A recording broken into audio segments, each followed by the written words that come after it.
Assalamualaikum warahmatullahi wabarakatuh. Halo semua militan seni perang.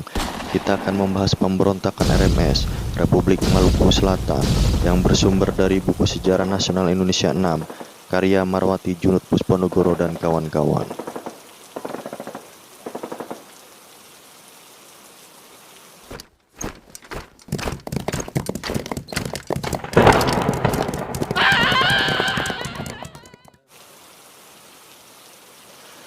RMS, Republik Maluku Selatan, adalah gerakan separatis yang tidak hanya ingin memisahkan diri dari NIT, tetapi juga dari RIS. Pendiri RMS ialah Dr. Christian Robert Stephen Somokil, bekas Jaksa Agung NIT. Kedudukannya sebagai Jaksa Agung NIT memudahkan Somokil untuk bepergian ke beberapa tempat di Indonesia Timur menggunakan pesawat militer. Februari 1950, praktik mengintimidasi massa dengan teror telah mulai tampak dengan menggunakan tenaga polisi. Pihak yang pro-republik mengalami tekanan-tekanan, serangkaian pembunuhan terjadi di beberapa tempat. Pelaksanaan gerakan teror ini selain mendapat bantuan polisi, didukung pula oleh pasukan istimewa Knil yang merupakan bagian dari Korps Specialitruppen. Mereka kemudian menjadi pengikut Somokil dan melakukan teror terhadap golongan Republikan. Ketua Persatuan Pemuda Indonesia Maluku, Wim Reawaru, mereka tangkap dan mereka bunuh. April 1950, di Ambon terdapat sekitar 2.000 orang anggota Knil. Sebagian tiba di sana dalam rangka pengembalian ke masyarakat, dan sebagian lagi ingin bergabung dengan APRIS. Di samping itu, terdapat kelompok yang sengaja dikirim ke sana, lengkap dengan senjatanya untuk tujuan-tujuan lain. 4 April 1950, Insinyur Manusama mengundang rapat para Rajapati atau penguasa desa dari Pulau Ambon bertempat di kantornya. Kepada Rajapati dikemukakan bahwa penggabungan Maluku Selatan dengan wilayah Indonesia lainnya mengandung bahaya. 18 April 1950, rapat umum diselenggarakan di kota Ambon untuk memperingatkan seluruh rakyat Pulau Ambon mengenai bahaya bila bergabung dengan Indonesia. Perkembangan selanjutnya setelah rapat umum setidak-tidaknya dipengaruhi oleh Somokil, perannya secara aktif dalam proses pembentukan RMS, tampak ketika ia mengadakan rapat rahasia di Tulehu tanpa mengikutsertakan para pamong praja. Dalam rapat yang dihadiri oleh para pemuka Knil dan Insinyur Manusama itu, Somokil menganjurkan agar Knil bertindak. Seluruh anggota Dewan Maluku Selatan disarankan untuk dibunuh. Kemudian daerah itu dinyatakan sebagai negara merdeka.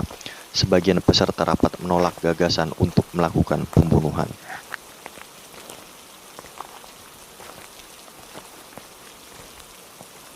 Untuk melaksanakan proklamasi disarankan agar pemerintah daerah sendirilah yang melakukannya. Pada rapat kedua sore itu, Kepala Daerah Maluku Selatan, J. Manuhutu, dipaksa hadir di bawah ancaman pasukan Knil. Pada masa prolog sebelum dicanangkan proklamasi RMS, dilancarkan propaganda-propaganda separatis oleh gabungan 9 serangkai yang beranggotakan Knil dan Partai Timur Besar. 24 April 1950, menjelang proklamasi, Somokil berhasil menghimpun kekuatan yang ada di lingkungan masyarakat Maluku Selatan. Selain Knil dan polisi yang dapat dipengaruhi, juga para Rajapati melalui Manusama, serta pemerintah daerah melalui Manuhutu, dan sebagian golongan cendekiawan, orang-orang yang menyatakan dukungannya kepada Republik dipenjarakan atau diancam. Pemerintah RIS berusaha mengatasi masalah ini secara damai dengan mengirim Dr. Leimena. Akan tetapi, misi damai ini ditolak oleh Somokil. Bahkan mereka meminta bantuan, perhatian, dan pengakuan dari dunia luar, terutama dari negeri Belanda, Amerika Serikat, dan Komisi PBB untuk Indonesia. Karena usaha kompromi mengalami jalan buntu, akhirnya pemerintah terpaksa menumpas petualangan itu dengan kekuatan senjata. Ekspedisi militer untuk menumpas RMS disebut Gerakan Operasi Militer GOM 3. Selaku pemimpin ekspedisi ditunjuk Kolonel Kawilarang, Panglima Tentara dan Teritorium Indonesia Timur. 14 Juli 1950, pasukan ekspedisi APRIS sebanyak 850 orang di bawah pimpinan Kolonel Kawilarang mendarat di Namlea, Pulau Buru.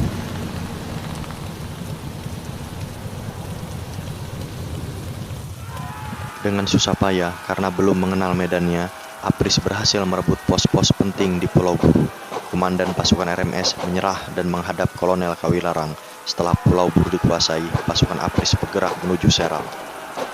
19 Juli 1950, pendaratan dilakukan di Seram Barat, dan dengan mudah Seram Barat dapat dikuasai pada hari itu juga. Dari sini gerakan pasukan APRIS dilanjutkan ke bagian lain Pulau Seram. Rupanya RMS bermaksud memusatkan kekuatan dan kekuasaan di Pulau Seram dan Ambon. Pertempuran kemudian terjadi di Piru.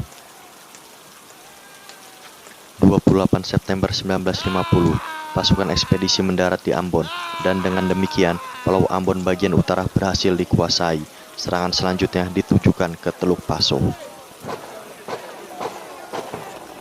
Dalam serangan itu, pasukan dibagi atas 3 grup, yaitu grup 1 dipimpin oleh Mayor Ahmad Wiranata Kusuma, grup 2 dipimpin oleh Letnan Kolonel Slamet Riyadi, dan grup 3 di bawah pimpinan Mario Suryo Subandrio. Grup 3 berhasil menguasai lapangan terbang Laha, sedangkan grup 2 ketika mendarat di Tolehu disambut dengan gembira oleh rakyat. Serangan-serangan ini dilindungi oleh tembakan dari udara dan laut. 3 November 1950, grup 1 didaratkan di Ambon dan berusaha merebut benteng New Victoria, sementara grup 2 menyerang Waitatiri. Beberapa saat setelah itu, datang grup 2 di bawah pimpinan Letnan Kolonel Slamet Riyadi. Dalam pertempuran jarak dekat di depan benteng New Victoria, Letnan Kolonel Slamet Riyadi tertembak dan gugur. Pada hari itu juga, kota Ambon dapat dikuasai setelah pertempuran dramatis. Dengan jatuhnya Ambon, perlawanan RMS praktis telah dipatahkan. Banyak tokohnya yang melarikan diri ke pedalaman Pulau Seram dan selama beberapa tahun mengadakan serangkaian pengacauan. Sekian dari Seni Perang. Agar lebih semangat, video ini bisa diklik like dan subscribe. Bila Anda rasa video ini bermanfaat, bisa di-share dan komen di kolom komentar. Mohon maaf bila ada kekurangan dan kesalahan. Sampai jumpa di video selanjutnya. Salam Seni Perang.